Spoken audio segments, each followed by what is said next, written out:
Welcome, brave souls, to the chilling depths of horror and detail. On this channel, we delve into the spine-chilling world of werewolf horror stories that will send shivers down your spine. First story, The Shadow of the Wolf. Before I begin, I'll give you some pretense. My name is Axel, and I am a 23-year-old man living partially reliant on my parents. Together, we live in upstate Alaska, not so far off the edge of Anchorage, a small, tucked-away town nestled in the woods. Anything and everything that we can't get from our neighbors or the surrounding woods requires at least 40 minutes of driving. That's for a one-way trip, mind you. By partially reliant, I mean that I live in their house, but I contribute my own rent, food, and utility money. It is not a lot, considering the basic home we have, but it made me feel like more of a man. And the low cost eased the pressure off my wallet, allowing me to buy things for my own enjoyment. I pride myself in being logical and mentally sound. Ghost stories do not scare me, though they serve to give me mighty entertaining evenings. And any fears of wild things out in the woods, which were not unjustified due to predators in the area, were quickly dissuaded when I purchased a hunting shotgun for my 20th birthday. Like it or not, I have yet to meet a creature alive that resists 12-gauge completely. I believe the old adage is, if it bleeds, you can kill it, though there are many variations. It is important to note that I keep the gun in my back seat, loaded, but chamber empty, so that any jolts don't set off the trigger and give my passenger door a case of lead poisoning.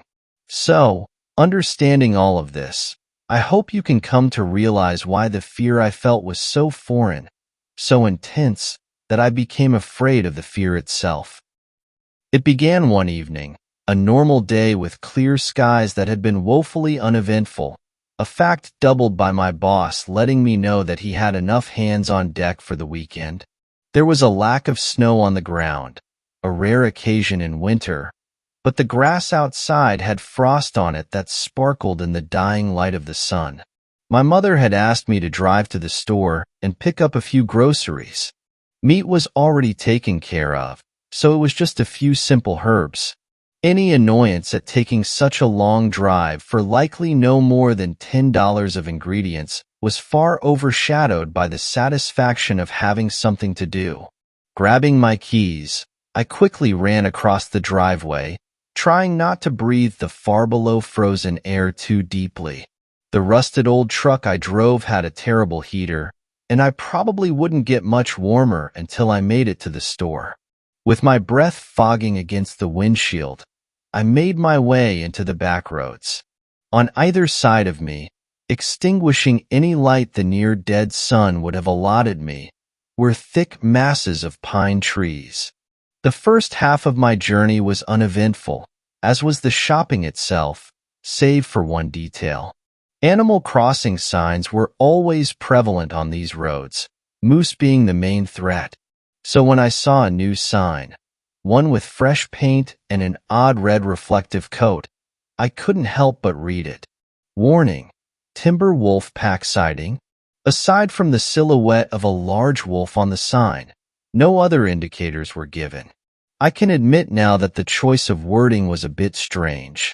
Typically, they simply say something like Animal Crossing and a silhouette of whatever animal was in question. Any confusion or questioning I had faded just as fast as the sign flew by my side. In fact, the sign was entirely forgotten about by the time I had rung up the ingredients requested of me. Once again, crossing the lot to my truck exposed me to the freezing air. But this time my truck's age paid for itself with the amazing insulative properties of a solid steel body, and the cabin was actually comfortable when I got back. With the radio shifting between static and old country blues, I began the second half of my drive back, noting the time had already crawled to 9 p.m. Once the tiny collection of streetlight had disappeared in my rearview mirrors, I was left with absolutely no light besides my dim yellow headlights. Bored as I was, the drive served to be relaxing, giving me plenty of time to think, an overly common pastime of mine. I was perhaps halfway through crafting the subplot of my very own movie when the same red sign flashed out against my headlights, nearly unnatural in its glaring brightness. The briefest of chills brushed my neck and I cussed, making sure all windows were soundly rolled up. When I finished my check, having seen no gap between glass and door, the sign was long behind me. Though the chill had left me, I dropped a gear to raise the RPM of the engine, hoping the additional motion would translate into more heat for me. Not even a minute after I heard my radio cut out. It didn't go silent, but the shift from music to static was hard and sudden. Behind the static, in place of where music should have been, was the faintest high-pitched ringing, like microphone feedback resonating with itself. It was piercing, yet overpowered by the static that now seemed just slightly louder than any music I had been listening to so far. I went to crank down the volume, already beginning to feel an earache coming along. I twisted once, twice, and on the third turn the knob fell right off, bumping my leg and landing somewhere in the passenger floorboard. I cussed again. Even if the radio was at a more acceptable volume, I still had to find that part before it disappeared into the same unknown space every mechanic's 10mm goes to. In a rather stupid decision, I centered my truck between the two-lane asphalt, giving myself enough room on either side to not roll into a ditch while I was rooting around next to me. My eyes were off the road for perhaps 3 seconds total, my fingers almost immediately finding the radio knob and chucking it into my door handle. But when I looked up, there was a figure in the road. It didn't dart out like some swift shadow, but simply sat there as I approached. I was lucky for my earlier drop in gear, as it reduced my speed and gave me time to hit the brakes. The truck skidded to a halt, tires screeching while my eyes flung dangerously close to the steering wheel before the seatbelt caught me. I lurched as it stopped and was rocked back into my seat and into the perfect position to stare at the figure in the road. I had half expected the damn thing to dart away as it realized the glowing 2-ton mass of metal was heading towards it. Instead, my gaze met the eyes of a wolf, barely a dozen feet from the front of my truck. It, like myself, was situated perfectly in the center of the road. My headlights cast against its body, painting the animal's shadow against the aged pavement beyond it. Even as I caught my breath, the wolf did not move. Its pitch-black coat betrayed the earlier sign of timber wolves, but damn if this thing wasn't huge. I swear its head was damn near in line with my own, or at least up to the hood. Enough that, even crouched over as wolves are, its posture still allowed its own eyes to lock with mine. God, those eyes. That's where it started. Though unnerving in size, I was certain that anything this wolf could try would at worst leave some dents and scratches into my truck, which was already a relic. But those eyes, they burned a deep crimson, as if an artist had perfectly captured the embers at the center of a campfire, but had run out of orange and yellow to paint them, settling on the bloodiest of reds. I was frozen then, though I didn't realize it for a few more moments. I could only stare it back, the ungodly shade of red seeming to burn itself into my mind. I didn't even realize I had stopped breathing. Then it began to change. No, I'm getting it mixed up. The wolf itself did not change, but the air did.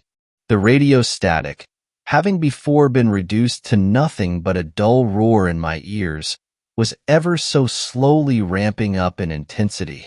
The ringing was back, now beginning to overtake the static in its volume.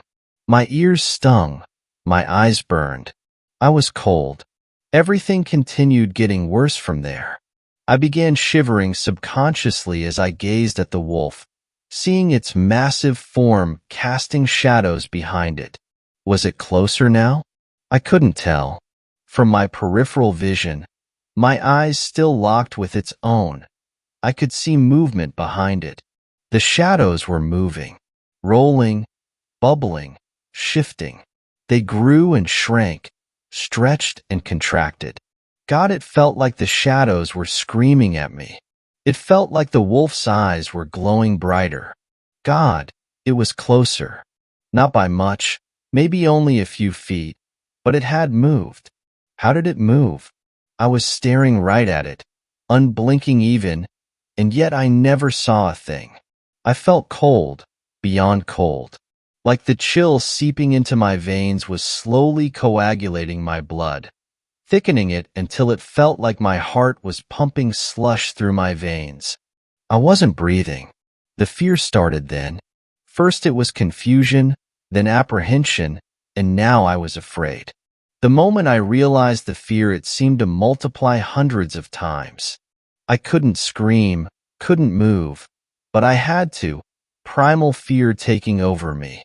I needed to put miles, no, worlds between me and this thing.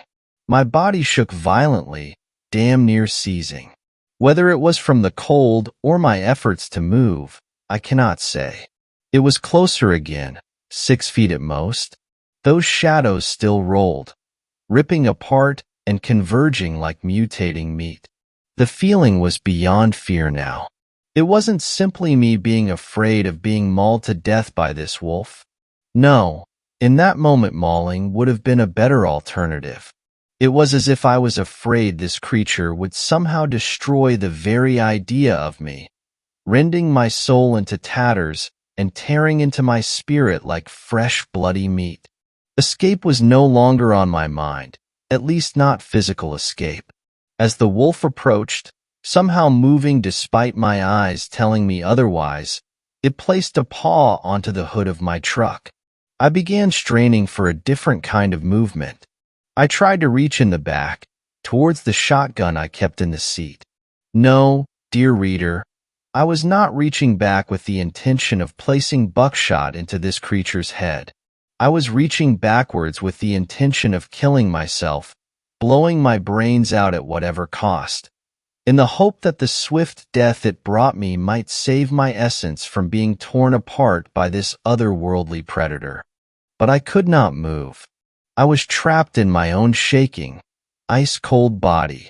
My chest burned with both a lack of oxygen and the feeling of my heart struggling to move my blood, now feeling like molasses within my veins. My ears stung with the sound of the radio's incessant ringing, and now I swore I could hear screams from it as well. Human, animal, and anything else you can image, all crying in terror and fear.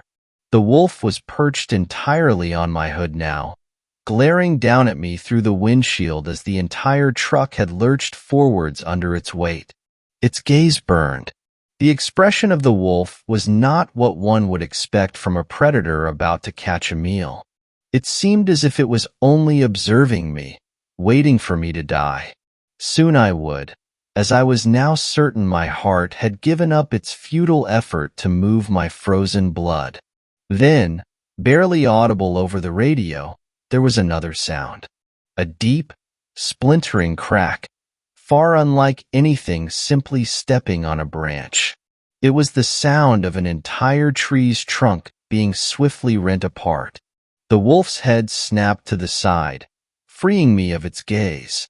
My veins ached as blood began to move again, feeling like ice crystals were being pushed through them.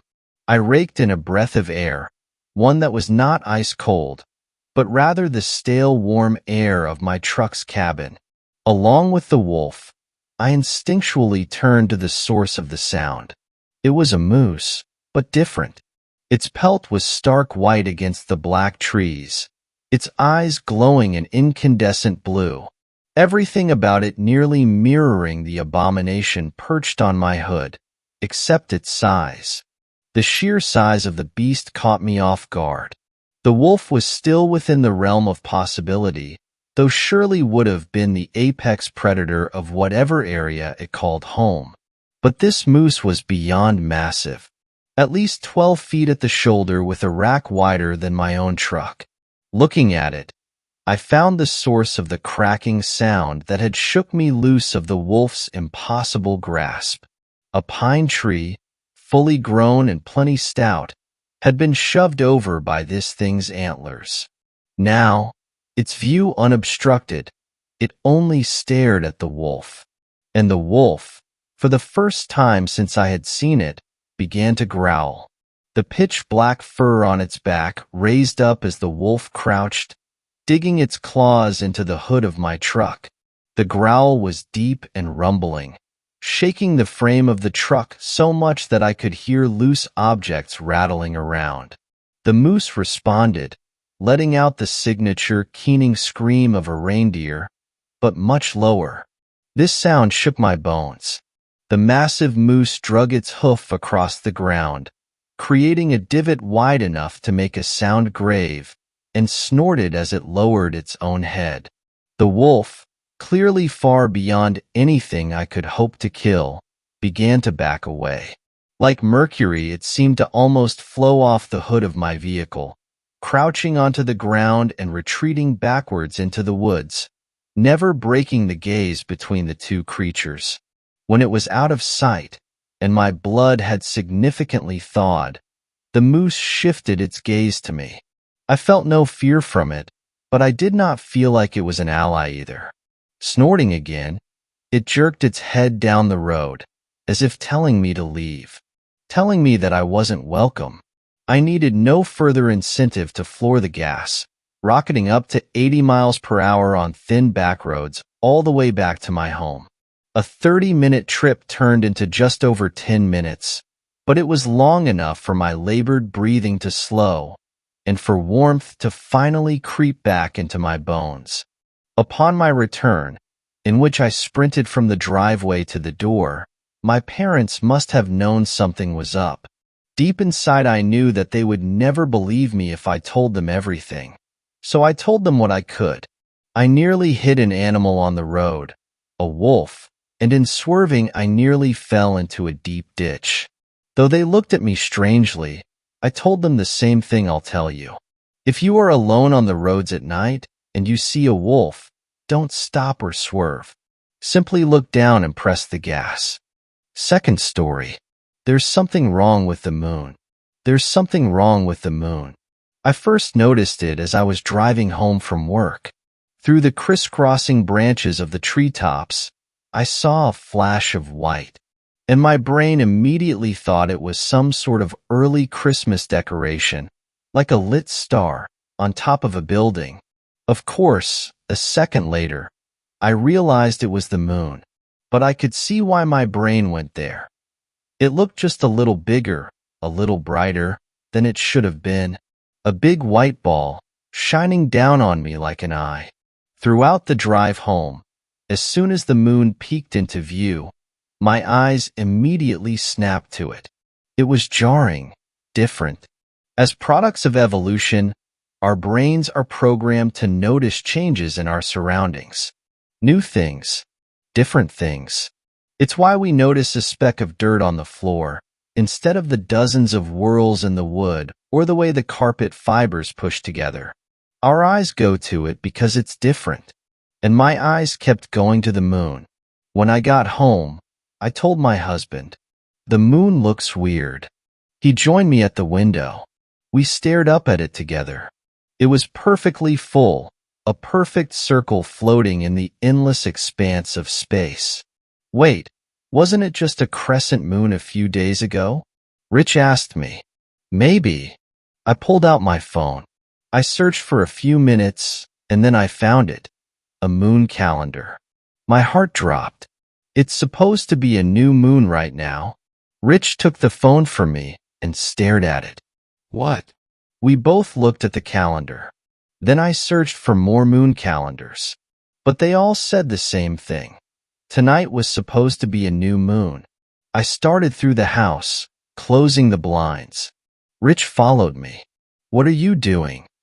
I don't want to see it anymore. I snapped. He stepped back, surprised at my sudden anger. I didn't blame him. I, too, was surprised by how panicked my voice sounded. What if it's some kind of spy weather balloon, or UFO or something. That's designed to look like the moon, so no one questions it. Then they did a shitty job. They should have looked at the moon calendar before designing it, or sent it up when it was a full moon. Or maybe there are other factors at play. Maybe they can only send it up during certain weather conditions. So they had to send it up tonight. I continued closing the curtains. Through the translucent, gauzy ones in the living room, I could still see it, a foggy, glowing sphere above the treetops. A chill ran down my spine. I started upstairs, but when I walked over to the window, ready to close the curtains, I froze. Thick clouds had rolled in, but they weren't in front of the moon. They were behind it. "Rich!" I shouted. "Rich, look!" I pointed at the sky, shaking. He stared up at it, confused. Then his face dropped with realization. He reached up and pulled the curtains closed with a metallic schooling. We went back downstairs and turned on the local news.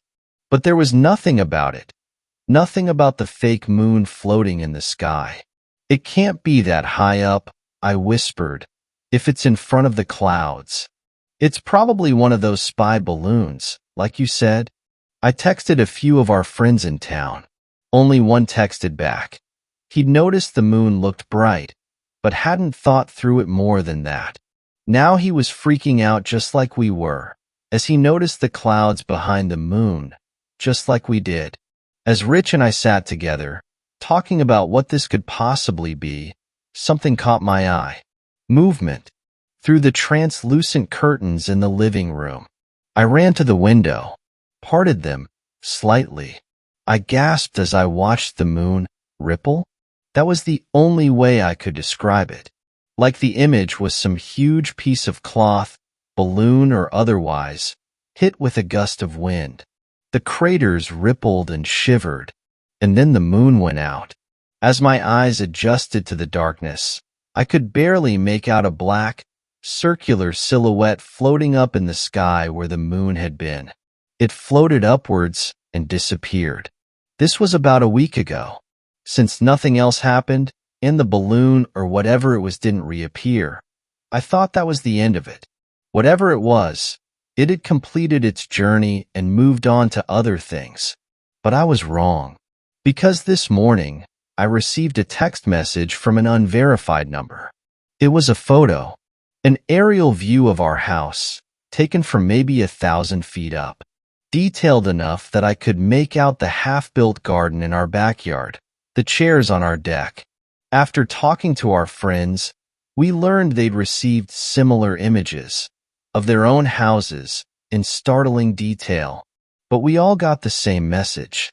2 words below the image. "We're watching." Third story. Every full moon, the paintings in our gallery scream. In the heart of a quaint, unnamed town, shrouded in the embrace of ancient oaks, stood the Gallows Art Gallery, a place where the whispers of the past seemed to echo through its hallowed halls. I had just accepted the position of curator, a role I embraced with a blend of pride and excitement. The gallery, with its Gothic architecture and a reputation for housing some of the most intriguing and unsettling pieces of art, had always been a place of fascination for me. As I walked through its corridors on my first day, the paintings seemed to watch me, their eyes following my every step. There was an otherworldly beauty to them, a strange blend of awe and unease that they instilled in me. The gallery staff, a small team of dedicated individuals, shared stories of the gallery's history as we walked. They spoke of its founding, the mysterious benefactors, and the peculiar artists whose works adorned the walls. However, amidst their tales, there lingered an unspoken tension, a secret I was yet to uncover. The town, too, seemed to hold the gallery in a mix of reverence and fear. The local shops and cafes were adorned with artwork inspired by the gallery's collection, yet the townsfolk spoke little of it, their words always measured, their glances quick and guarded. My curiosity piqued as I settled into my new role, eager to unravel the mysteries of the Gallows Art Gallery. Little did I know, the coming full moon would reveal secrets more horrifying than anything I could have imagined. As night fell on my first full moon in the town, the gallery transformed. The moon's silver light seeped through the stained glass windows, casting eerie shadows across the gallery floors. Then, as the clock struck midnight, a chilling phenomenon unfolded. The paintings, those silent sentinels of history and horror, began to scream. The sound was gut-wrenching, a chorus of anguish that filled the night. It emanated from every portrait, every landscape, every abstract form. A symphony of terror that held us in its grip. The staff and I stood frozen, our hearts racing, as we witnessed the walls of the Gallows Art Gallery come to a terrifying life. As the first light of dawn broke, the screams faded, leaving behind a haunting silence and a gallery of secrets waiting to be unraveled. The mystery of the screaming paintings had just begun, and I was at the center of it, both terrified and captivated by the unknown forces I was about to confront. The morning after the full moon, the gallery was eerily quiet, as if the building itself was holding its breath. The staff, pale and wide-eyed, whispered among themselves, casting nervous glances at the paintings. The event of the previous night hung heavily over us, an unspoken terror that we were all reluctant to address. Yet, there was a burning need for answers that gnawed at my curiosity. Determined to unravel the mystery, I began delving into the gallery's archives. Dusty tomes and ancient documents told tales of the gallery's past, but nothing that could explain the supernatural occurrence. Frustrated, I decided to seek knowledge outside the confines of the gallery. In a quaint corner of the town, I found an old historian, a man whose life had been dedicated to the study of the town's enigmatic past. His home was an eclectic mix of books, artifacts, and parchments, each telling a story of a different era. Hesitantly, I recounted the events of the full moon night to him. The historian listened intently, his eyes narrowing with recognition as I spoke. When I finished, he leaned back in his chair, a grave look on his face. He spoke of a legend, long whispered in hushed tones by the townsfolk. It was said that the souls of the subjects portrayed in the gallery's paintings were trapped within the canvases, cursed to relive their tormented existences. I struggled to believe the tale. It was the stuff of ghost stories and folklore, not the reality I had known.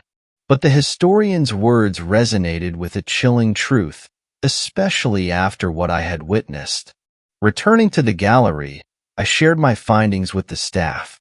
The legend seemed to fit the puzzle, yet it was a piece we all wished was mere fiction. As the next full moon approached, a sense of dread settled over us. We needed more evidence, something tangible to prove or disprove the haunting legend of the Gallows Art Gallery. That's when I decided to set up cameras throughout the gallery.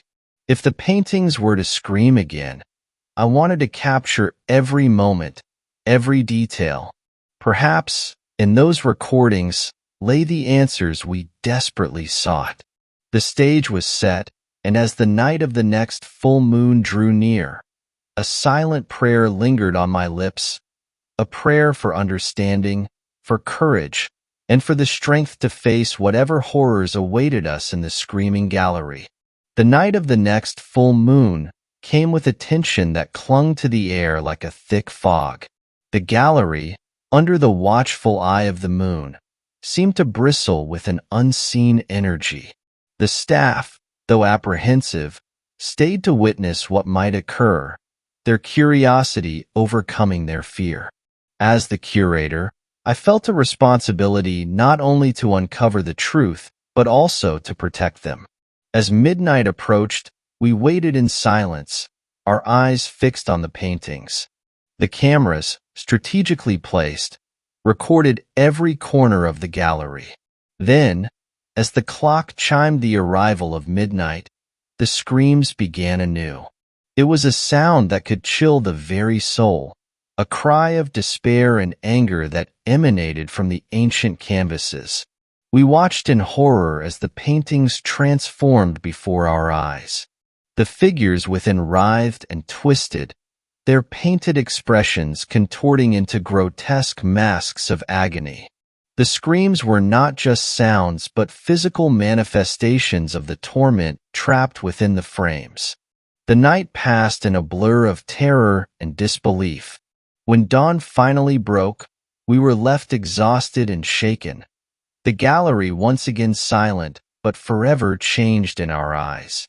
I reviewed the footage with a heavy heart, the evidence undeniable. The paintings were more than mere art. They were prisons for something unexplainable, something profoundly disturbing. The legend the historian had spoken of was real, and we had witnessed its truth. As the days passed, the phenomenon began to occur more frequently. It was no longer bound to the full moon. The screams would start unexpectedly, shattering the gallery's calm at any given moment. The once revered art pieces had become objects of fear, their beauty marred by the horrors they harbored.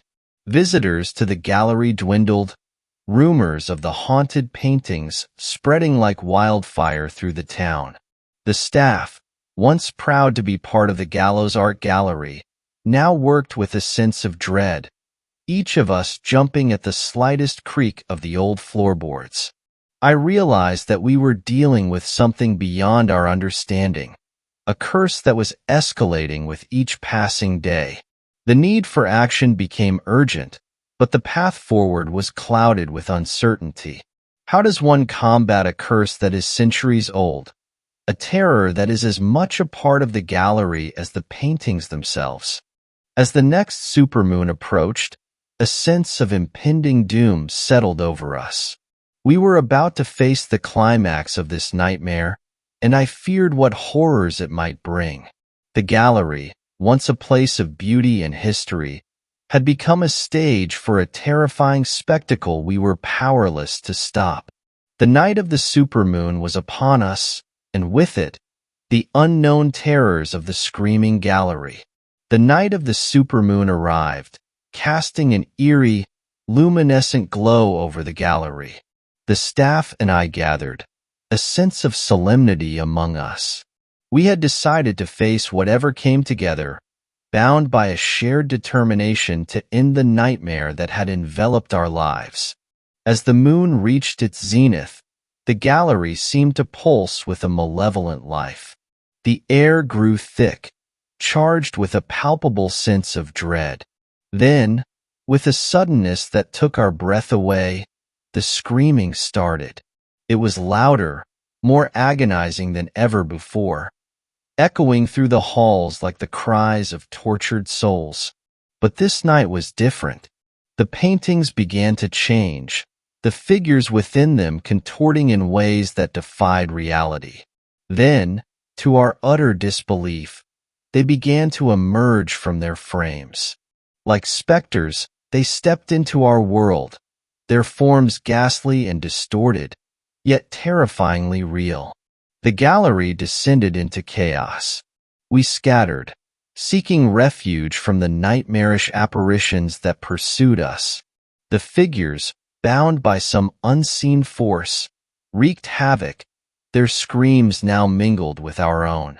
In the midst of this pandemonium, I realized that these entities were bound to the paintings, their existence tied to the cursed canvases.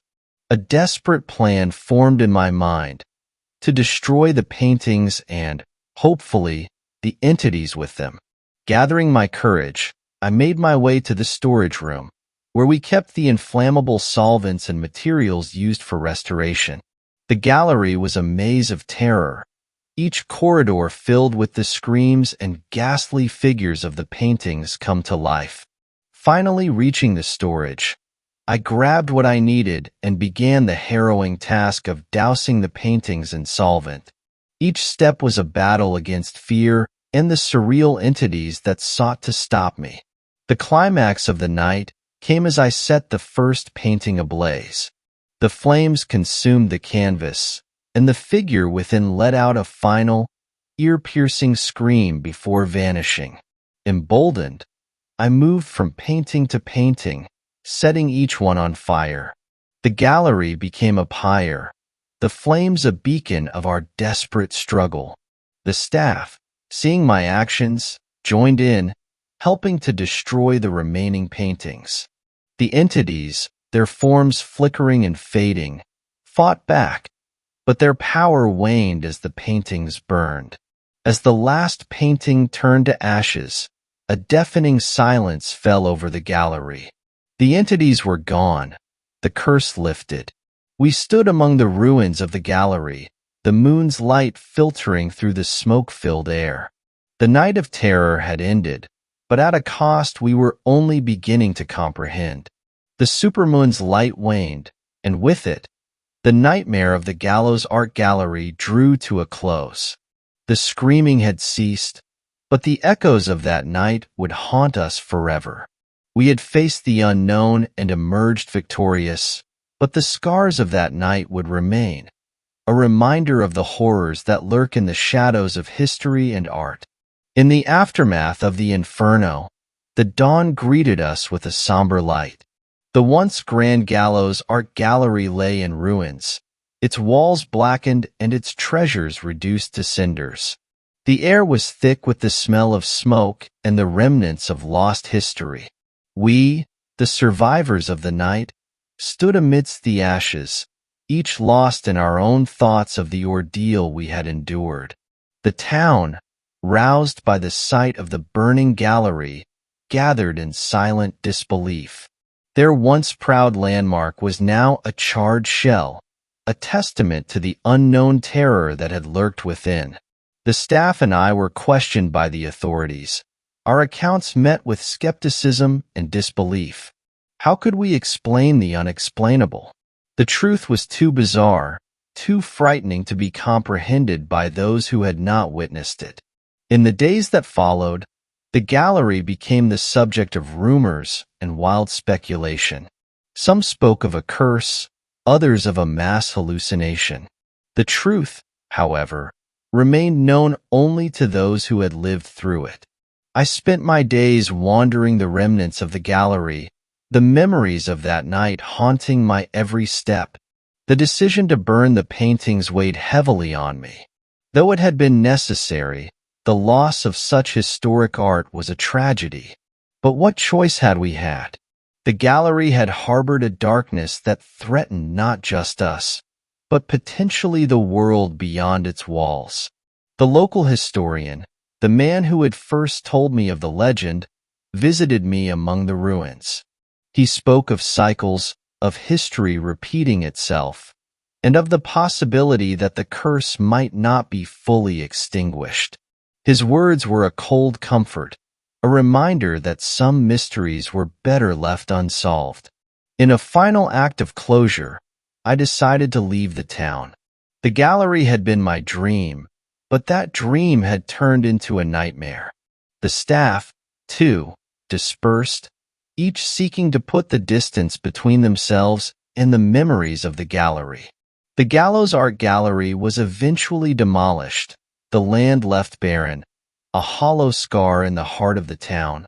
Rumors persisted, stories of strange sightings, and eerie sounds where the gallery once stood.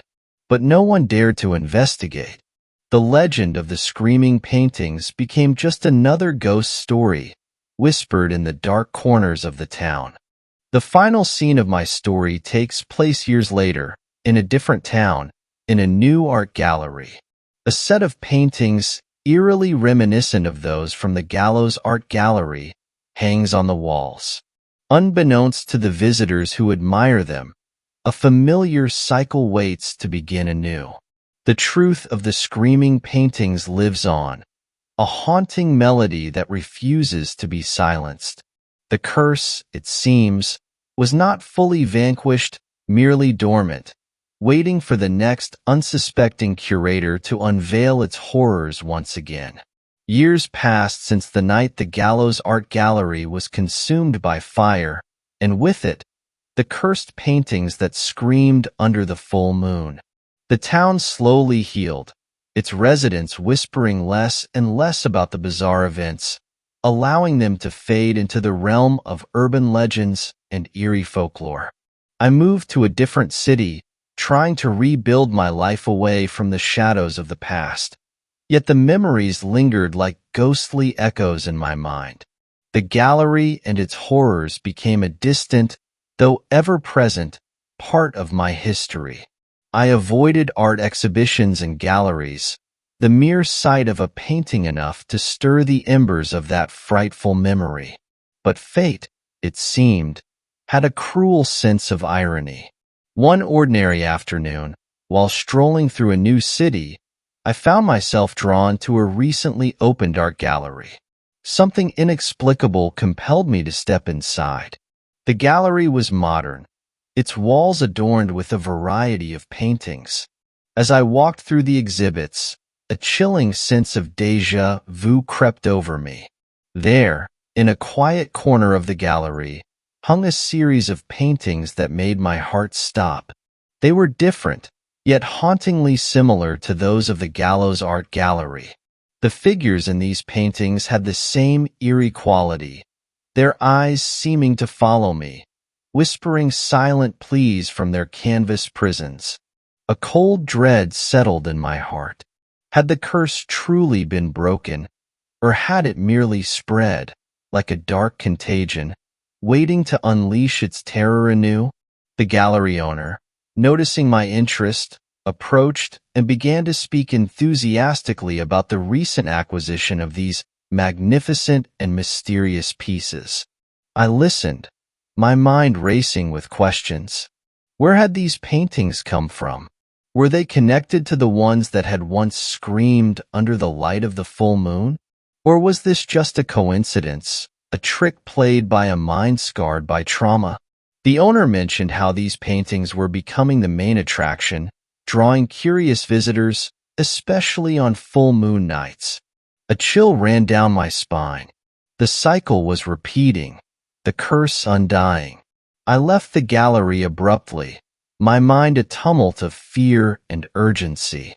The resolution of my tale is an open one, a whispered warning of a horror that refuses to die.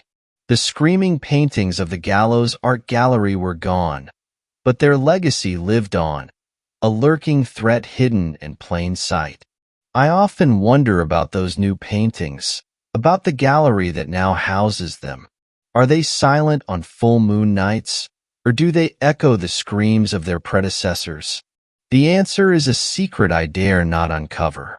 For some horrors are best left undisturbed, their stories unfinished, lingering in the shadows of the unknown. And so, my story ends, not with a conclusion, but with a cautionary tale. The screaming paintings, whether a curse or a legend, are a reminder of the mysteries that lie beyond the veil of the ordinary, waiting, ever patient, for the next unsuspecting soul to unveil their hidden terrors. Fourth story. Full moon. Demonic chain of events? I had a really weird full moon experience recently, dealing with a strange and evil aura. A possessed King Corso and a paranormal spider? I didn't even realize it being full moon, by the way, until I Googled it after the fact just for laughs.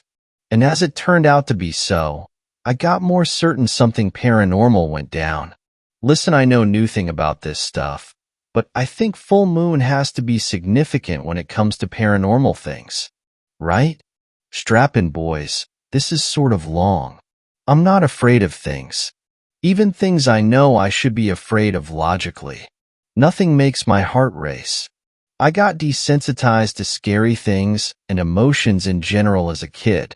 I'm not mentally ill, though. Traumatized at most.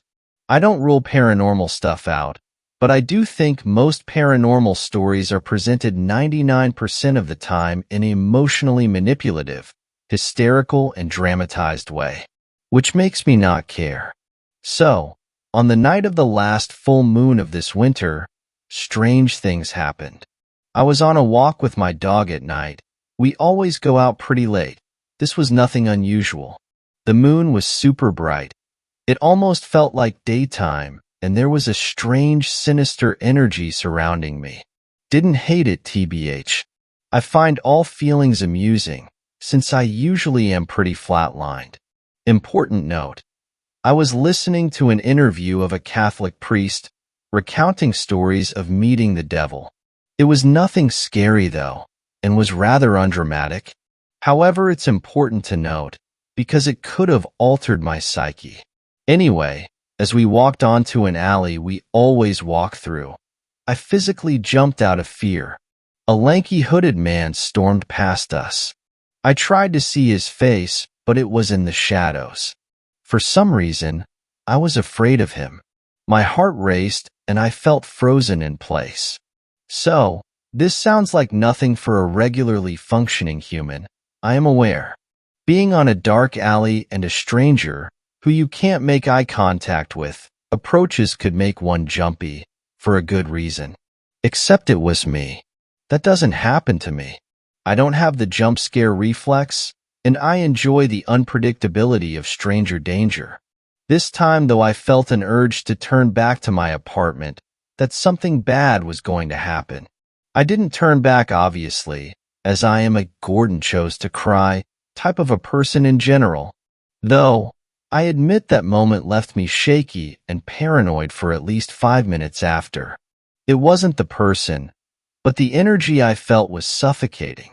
The second strange thing happened right after I had grounded myself and brushed off the earlier moment as, dumb. Me and my dog turned a corner and Lady was withdrawing money from an ATM. She was pretty far away, and she had a beautiful large cane corso with her. We have seen this dog before on our walks and is always well behaved and at most disinterested in us. My dog is a big, sensitive dog who I have never even heard growl. He is not a fighter in any sense of the word. Think Doug from Up, but less hyper. This is a cause of annoyance to me, since he can't protect himself, and I really am not the kind to want to baby their dog. Coincidentally, a cane corso is my dream dog, and I have often considered trading my dog up for one. I haven't though, since I don't think it would be a healthy thing to do. As soon as the cane corso laid eyes on us, he bolted towards us and the lady went flying on her back. The force from her dog was so big that I honestly think she might have broken her tailbone at the very least. Her handbag, money and cards scattered around. After the corso got to a distance of about 3 meters from us, he stopped running and started to prowl slowly. His eyes were large and intense, hair standing on the back of his neck, tail stiff. You would know this behavior if you have a guard dog.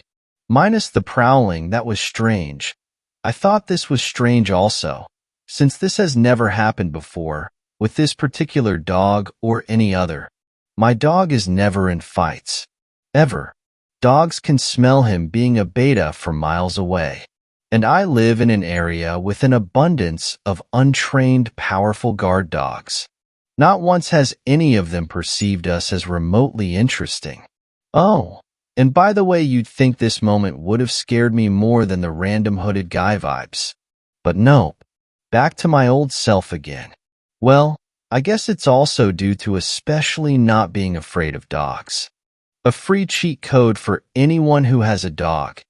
If Rover gets loose, rather than you also losing your mind in the process, do not start screaming bloody murder, knock yourself unconscious instead. How about that? Literally more useful. If your dog, that isn't escaping due to being afraid of you, gets loose, they will return sooner than you think, even if you do nothing. They just will, trust me. Dogs are like that. Do not run and scream like a him. I digress. This tip is in regard to the next part. After frantically gathering her belongings from the ground, the owner had a complete meltdown and started screaming for her dog. She was in full-on panic mode, running back and forth and screaming. She sounded like she had just let loose a hungry lion, and now it was going to eat an innocent bystander. I know dogs, okay? This dog was not intending to needlessly hurt us. But the owner being so afraid made me question my perception. Had this dog eaten someone before? I don't know. I'm not a dog whisperer.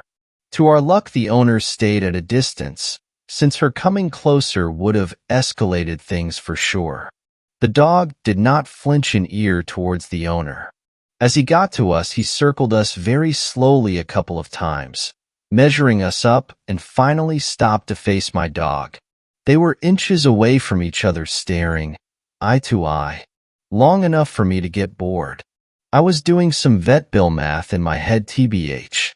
Tense long stares like this usually don't end well.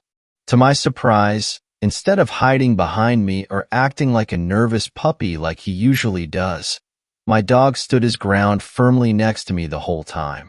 Didn't look away. Then he did the unthinkable and barked right at this dog's face.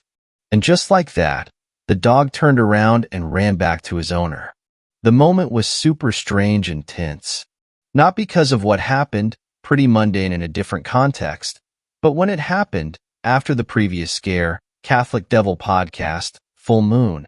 And by whom it happened, not just any dog, but my dream breed of dog, a symbol of my greatest desire. Also, black dogs are associated with the occult and paranormality, right?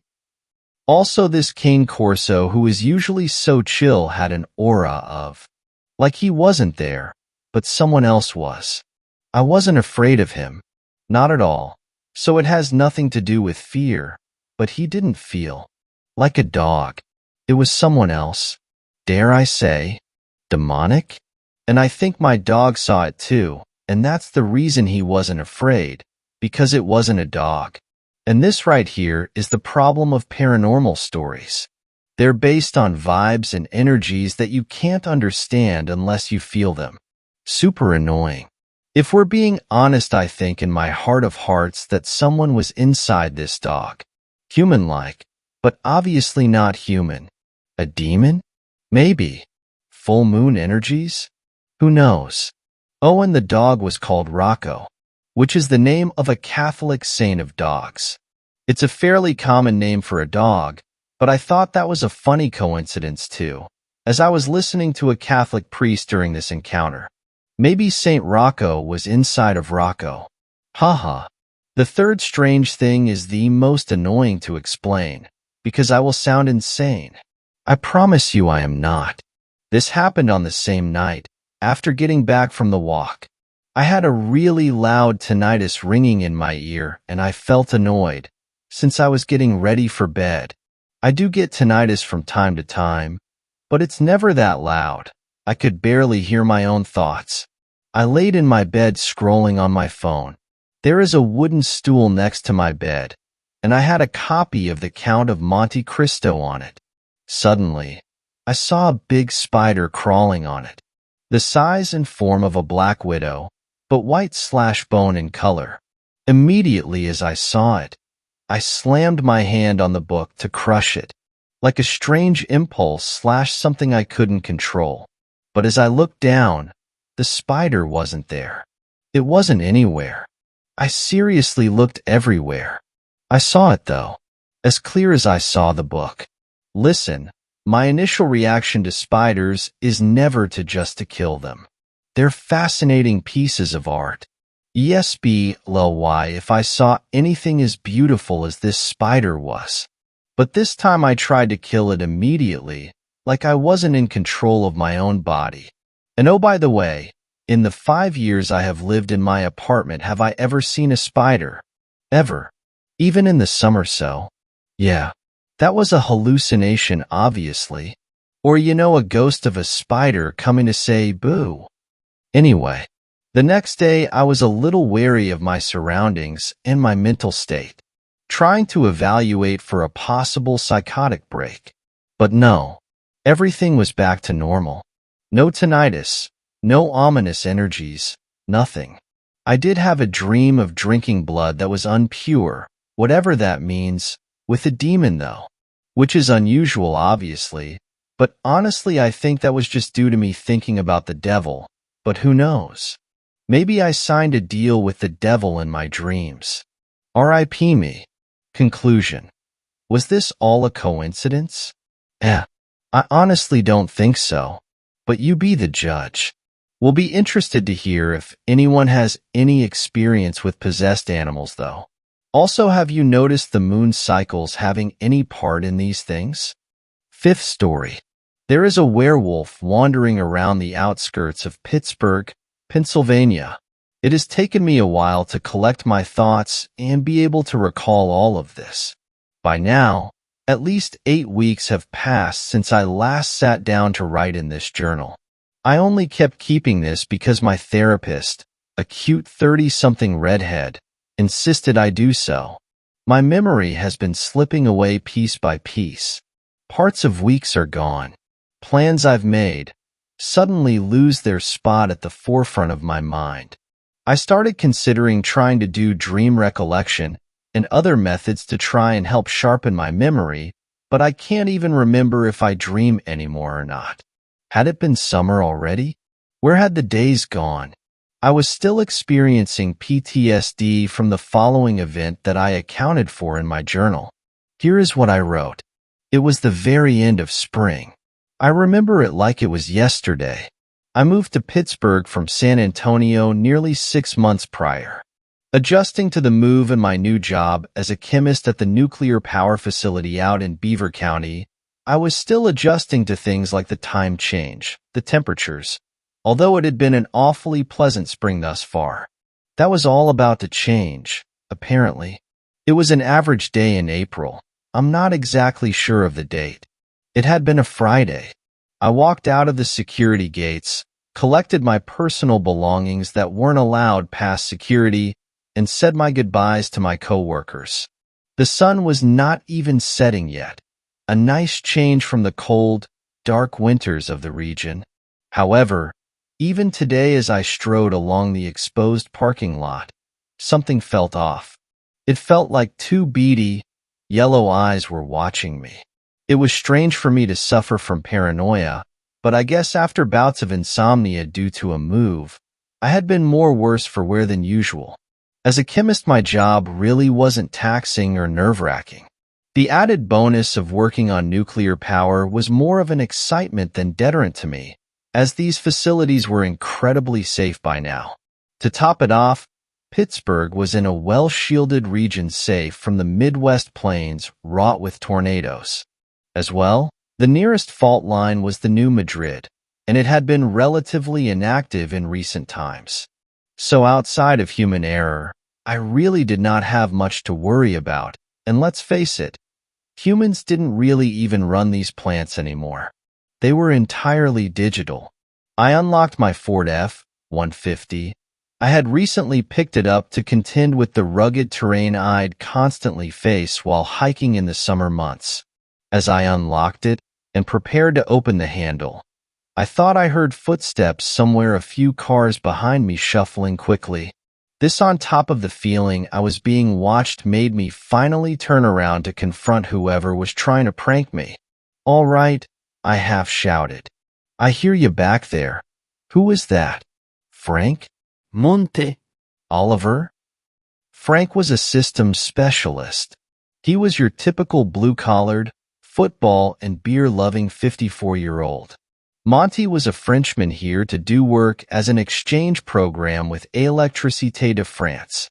Oliver was a quiet, 20-something software engineer, and despite his shy, introverted nature, once you got to know him, you uncovered a remarkable sense of humor and dry sarcasm.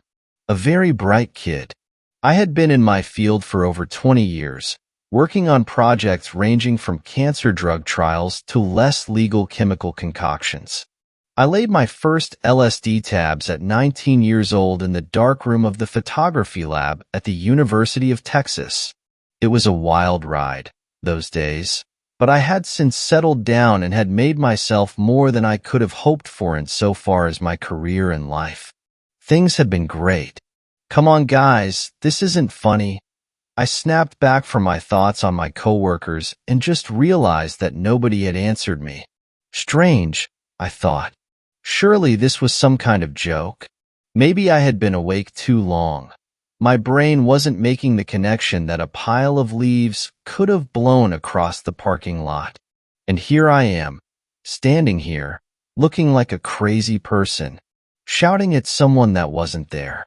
I chuckled to myself and turned to my truck, climbing in it, but still not able to shake the sense that someone or something was watching me. I turned the keys to the ignition and the roar of the engine helped drown out the nervous silence that surrounded the nearly empty parking lot.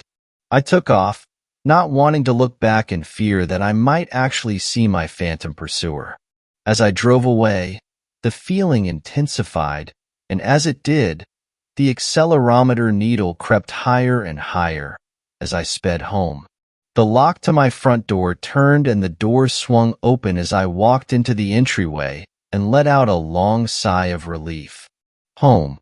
Home was a small ranch house in an outlying township of Allegheny County, the county that Pittsburgh is located in, directly southwest of the city. I could be to the various entertainment and sporting events in less than 15 minutes. On the other hand, I could escape to wild and wonderful West Virginia in about a half hour. It was a much better balance than the hot streets of San Antonio and the even hotter surrounding deserts. My ranch had 3 bedrooms, 2 full baths, a nice sit-down kitchen with an island and a smart fridge, a connected dining room and adjoining living room. With no upstairs, I slept, worked, ate, and bathed all on the same floor. I had laundry and laundry chute in the basement, as well as an additional TV and futon for guests who had maybe had one too many drinks at my place. I hadn't thrown a party yet, but now that I had begun to get to know my coworkers, I was planning on it soon. I checked the back door, which lead off my dining room, and looked into my backyard.